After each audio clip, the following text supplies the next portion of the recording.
So cholera has probably been around for centuries. We don't know exactly how long, but it was mainly focused in the Ganges Delta and the Bay of Bengal area. And in that environment, there's a lot of mixture of fresh water and salt water conditions the organism loves. From that setting, it's common for people to be infected largely through waterborne transmission. The first recorded case of cholera was in India in 1563. During the Industrial Revolution in the early 1800s, trade with India spread to the rest of the world, and cholera spread with it.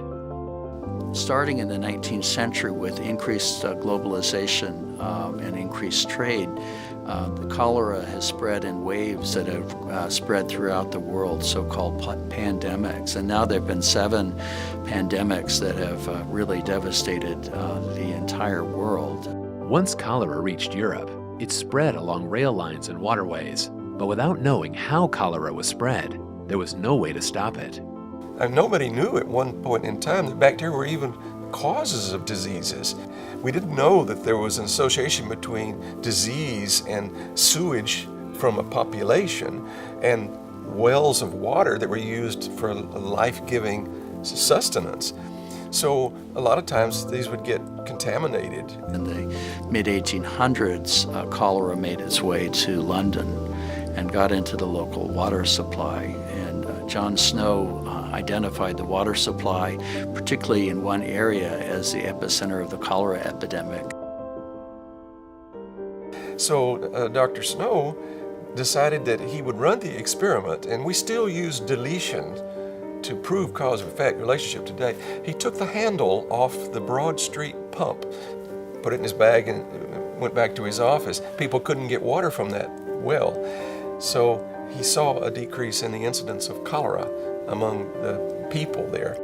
The bacteria that causes cholera was discovered in 1883 by Dr. Robert Koch, a pioneering physician who was later awarded the Nobel Prize.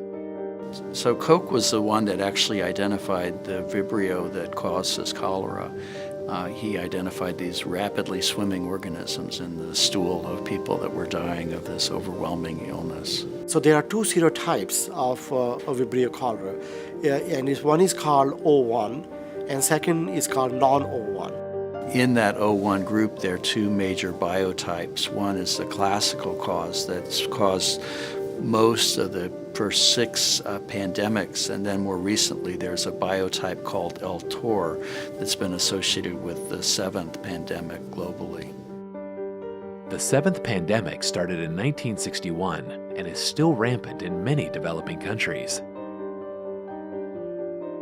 In the 1960s, the Surgeon General talked about how the age of infectious diseases was going away and that we wouldn't have to worry about this in the future.